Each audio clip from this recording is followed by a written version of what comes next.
समय की बात है। एक छोटे से गांव में एक किसान अपने 4 बेटों के साथ रहता था। उसके बेटों के नाम थे रमेश, कालू, भीमा और हरिया।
किसान बहुत गरीब था। सब्जियां बेचना ही उसका एकमात्र आय का साधन था और वो इतना ही कर पाता कि बस अपने परिवार को खिला सके। उसके पास अपने बेटों को देने के लिए और कुछ नहीं था। मेरे बच्चों सुनो, मेरे पास तुम्हें देने के लिए कुछ नहीं है। अब तुम बड़े हो गए हो, सो तुम्हें संसार में बाहर निकलना होगा, अपना पेशा चुनना होगा और किस्मत आजमानी होगी। पर पिताजी, हमें किसी पेशा या कला का ज्ञान नहीं है। हम घर से दूर जाकर क्या करेंगे? यही तो है जिसे तुम्हें मालूम करने की जरूरत है। तुम्हें जाना होगा इस बात को समझने के लिए कि तुम किस काम को करने के योग्य हो। किंतु पिताजी, हम कभी भी अपने बल पर बाहर नहीं गए। मेरे बच्चे, कुछ भी खराब नहीं होगा। मैं नहीं चाहता कि तुम एक किसान की जिंदगी गुजारो। देखो, इस काम से तुम ज्यादा नहीं कमा पाओगे। जाओ और एक फायदेमंद व्यवसाय की तलाश करो। ठीक है पिताजी, यदि आप यही चाहते हैं तो हम अवश्य ही जाएंगे। हाँ पिताजी, हम जाएंगे।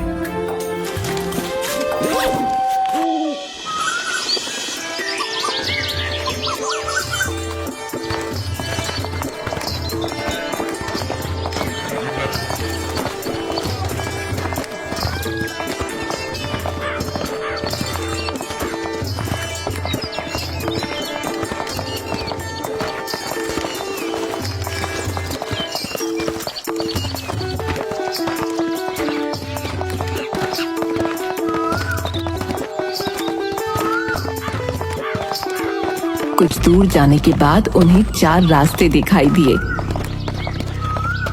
मेरे ख्याल से हम में से हर एक को इनमें से एक रास्ता चुनना चाहिए और एक बार फिर हम 4 साल के बाद यहाँ आकर मिलेंगे। चारों भाई 4 अलग-अलग रास्तों पर निकल पड़े।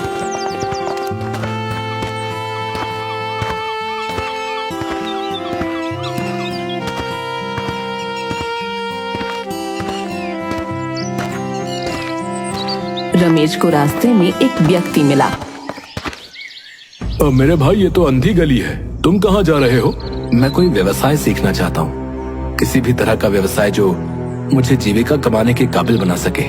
तो मेरे साथ आओ, मैं तुम्हें संसार का सबसे शातिर चोर बना दूंगा। नहीं नहीं, मैं नेकी से कमाना चाहता हूँ, चोरी चकारी से नहीं। मैं कोई भी ऐसा काम नहीं करना चाहता जिसके लिए मुझे जेल जाना पड़े। देखो भाई, तुमसे जेल जाने को कौन कह रहा है? बस चोरी की कला सीखो और फिर उसे भलाई के कामों में इस्तेमाल करो। वो सोचता है कि किसी भी पेशे को सीखने में कोई बुराई नहीं है। रमेश उसकी बात मान गया तो वो उस आदमी के साथ चला गया। वो उसे चोरी की कला में इतना निपुण बना देता है।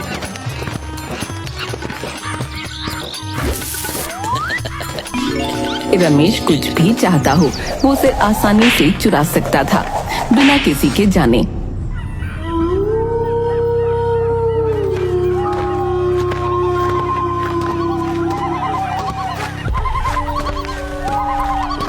चलते चलते कालू एक ऐसी जगह पहुंचा जहां एक नदी बह रही थी और मीलों तक आसपास कुछ नहीं था।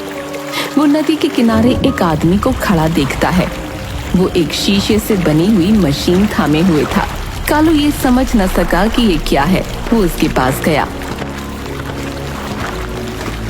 अरे भाई, आप क्या कर रहे हैं? इस मशीन से तुम आसानी से वो चीजें देख सकते हो जो बहुत दूर है। ये जो चीज है इसे कहते हैं दूरबीन। ये चीज तो काफी दिलचस्प लगती है।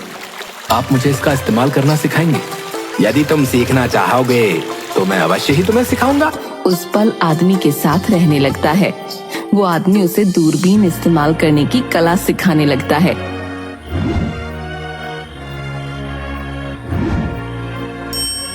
कुछ महीनों में कालू इसमें माहिर हो जाता है। तुमने बहुत अच्छे से सीखा है, इसीलिए यदि तुम जाना चाहते हो तो जाने के लिए आजाद हो। हाँ, एक पूरा साल गुजर चुका है, अब मुझे जाना चाहिए। ठीक है, ये दूरबीन अपने साथ ले जाओ और इसके साथ तुम कोई भी चीज देख सकते हो, वो चाहे धरती पर हो या आकाश में।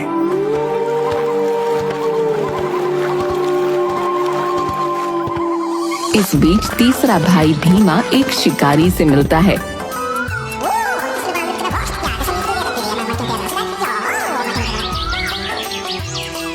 उस शिकारी के साथ उसके घर में रहता है और उससे शिकार का हुनर सीखता है।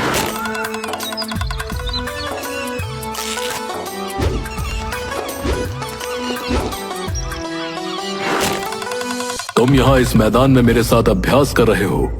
आज हमें जंगल में अभ्यास करना चाहिए।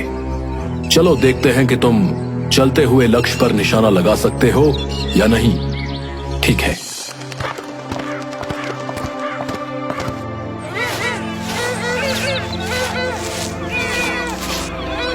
दोनों जंगल में पहुंचते हैं जहां शिकारी भीमा को सिखाता है कि कैसे भागते हुए हिरन पर निशाना लगाते हैं। बाण हिरन को लगता है और वो मर जाता है। भीमा चलो, तुम भी अब निशाना लगाओ। भीमा बाण उठाता है और एक उड़ती चिड़िया पर निशाना साधता है, पर बाण चूक जाता है। भीमा, तुम्हें अभी भी अभ्यास की जरूरत है। आज के बाद हम रोज जंगल में अभ्यास के लिए आएंगे, जैसा आप कहें। हर रोज शिकारी भीमा को अभ्यास के लिए जंगल में लाता।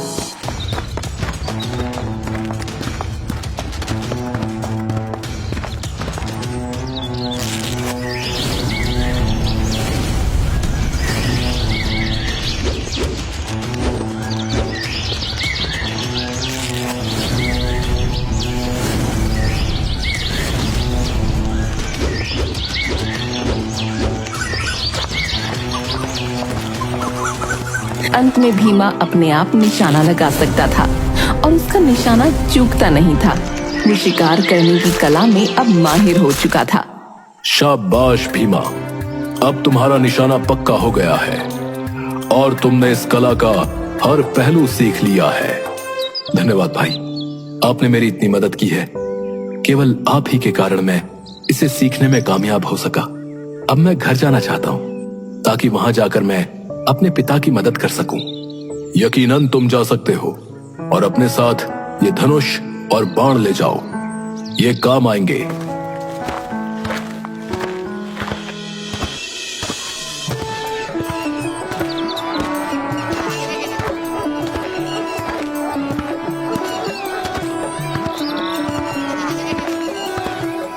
सबसे छोटा भाई हरिया एक गांव में पहुंचता है जहां वो एक दर्जी से मिलता है।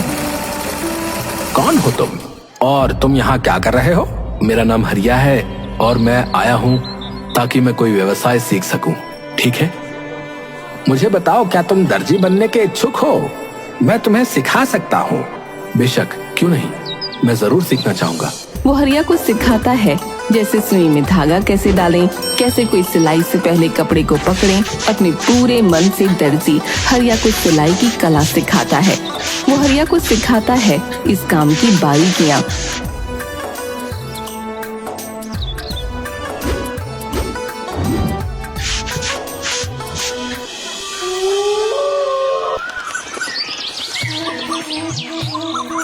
जैसे जैसे समय गुजरता गया, हरिया दर्जी का काम बखूबी सीखता गया। दर्जी हरिया की मेहनत और वफादारी से बहुत खुश था। जब हरिया जाने लगा तो दर्जी ने उसे सुई और धागा दिया। मैं तुम्हारे काम से बहुत खुश हूँ। ये लो सुई और धागा, तुम इसे ऊन की तरह नरम रखो और लोहे की तरह मजबूत, फिर तुम कुछ भी कर सकते हो।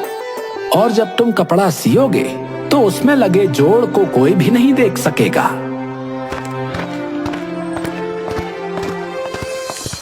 चारों भाई उसी जगह पर पहुंचे जहां उन्होंने 4 साल पहले मिलने का वादा किया था।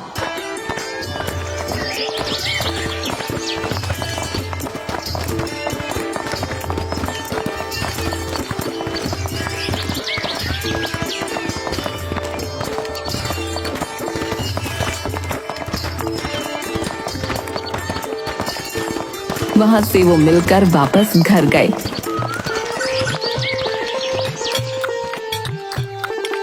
घर जाने पर वो अपने पिता को बताते हैं कि उनमें से हर एक ने क्या क्या सीखा। एक दिन वो अपने घर के सामने एक वृक्ष के नीचे अपने पिता के साथ बैठे थे, जब उनके पिता ने कहा, आज मैं देखना चाहता हूँ कि तुम अपनी कला में कितने निपुण हो जो तुमने सीखी है। वृक्ष के ऊपर एक घोंसला है, मुझे बताओ उसमें कितने अंडे हैं? 5, ठीक है। रमेश, अब तुम मेरे लिए वो अंडे उस पक्षी के नीचे से निकाल कर लाओ जो उनके ऊपर सेने के लिए बैठी है, पर पक्षी को इसका पता नहीं चलना चाहिए। रमेश वृक्ष पर चढ़ा और पक्षी की नजरों से बचाकर वो अंडे चुरा लाया। वाह, शाबाश। किसान ने मेज के चारों कोनों पर वो अंडे रखे और अपने बेटे भीमा से कहा, चारों अंडों को एक साथ एक ही तीर से 2 भागों में काटो, पर अंडों के अंदर बैठे चूजे को आंच नहीं आनी चाहिए। भीमा ने अपना तीर निकाला और एक ही तीर में उसने अंडों को 2 भागों में बांट दिया। ये देखकर किसान बहुत खुश हुआ और फिर उसने अपने बेटे हरिया से कहा, अब इन अंडों को वापस सिल दो और मुझे दिखाओ वो पक्षी इन अंडों में से अपने चूजे उत्पन्न कर सकती है। हरिया ने अपनी सुई निकाली और हर एक अंडे को सी दिया और फिर रमेश ने अंडों को वापस घोंसले में रख दिया। पक्षी को पता भी नहीं चला। बहुत खूब बच्चों, तुम सबने पूरी निष्ठा से 4 सालों में ये काम सीखे हैं। मेरे पास तुम्हें देने के लिए कोई उपहार नहीं है, पर मुझे यकीन है कि जीवन तुम्हें तुम्हारी मेहनत के लिए अच्छा फल देगा। कुछ दिनों के बाद ये खबर पूरे राज्य में फैल गई कि एक अग्नि राक्षस ने राजकुमारी का अपहरण कर लिया है। राजा ने ये घोषणा की, जो कोई भी राजकुमारी को ढूंढेगा उसके साथ उसका विवाह किया जाएगा। मेरे बेटों, तुम्हें अपना हुनर दिखाने का मौका मिला है। जाओ और राजकुमारी को अग्नि राक्षस से बचा कर लाओ। सभी चारों भाइयों ने अपनी तैयारियां की और राजकुमारी को बचाने के लिए निकल पड़े।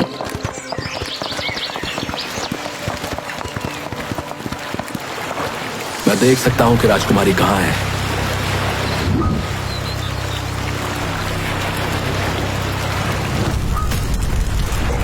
अग्नि राक्षस ने उसे एक द्वीप पर समुद्र के बीचों बीच छिपाया है और वो बैठा है इसका पहरा देते हुए।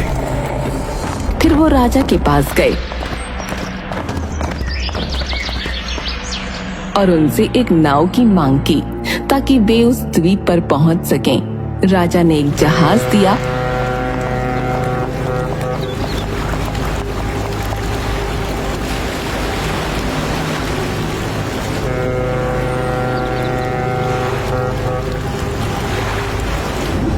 अग्नि राक्षस पास ही सोया है और उसका सिर राजकुमारी की गोद में है। अगर ऐसा है तो मैं निशाना नहीं लगा सकता, कहीं अगर तीर राजकुमारी को लग जाए तो।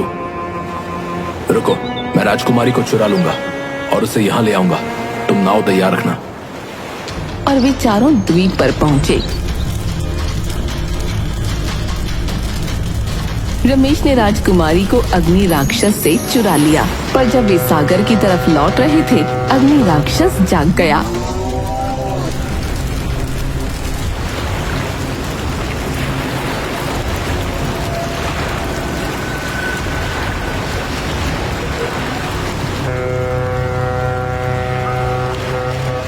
उनके ऊपर उड़ते हुए उसने उनका पीछा किया।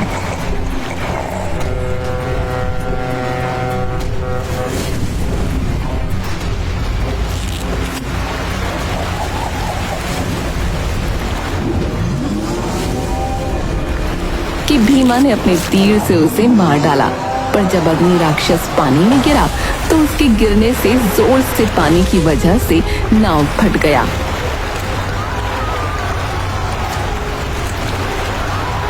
तो हरिया ने अपनी सुई निकाली और एक लंबा धागा लेकर सीने लगा और जल्दी ही सिल दिया। वे सब इसमें बैठ सके और इसी तरह वो राजकुमारी के घर सुरक्षित पहुंच गए। जब वे राजा के पास पहुंचे, इसके बाद चारों भाई राजकुमारी को लेकर घर लौट आते हैं। तुम चारों आपस में फैसला करो कि राजकुमारी के साथ कौन शादी करेगा। महाराज, इसमें भला क्या संकोच? हमारे सबसे बड़े भाई रमेश ही राजकुमारी के राजकुमार बनेंगे। क्या इसमें तुम्हारे भाइयों को कोई आपत्ति नहीं है? नहीं नहीं महाराज, हमें भला क्या आपत्ति होगी। अभी तो ये तो हम सबके लिए सौभाग्य की बात है कि आपकी बेटी हमारे पिता समान भाई की पत्नी बनेगी। आज सच में पिताजी को हम भाइयों पर गर्व महसूस होगा। अद्भुत प्यार है तुम सब भाइयों में। अगर इसे बरकरार रखोगे तो तुमसे सर्वशक्तिमान और कोई नहीं। मैं अपनी पुत्री का हाथ रमेश के हाथ में सौंपता हूं और साथ में अपना आधा राज्य भी।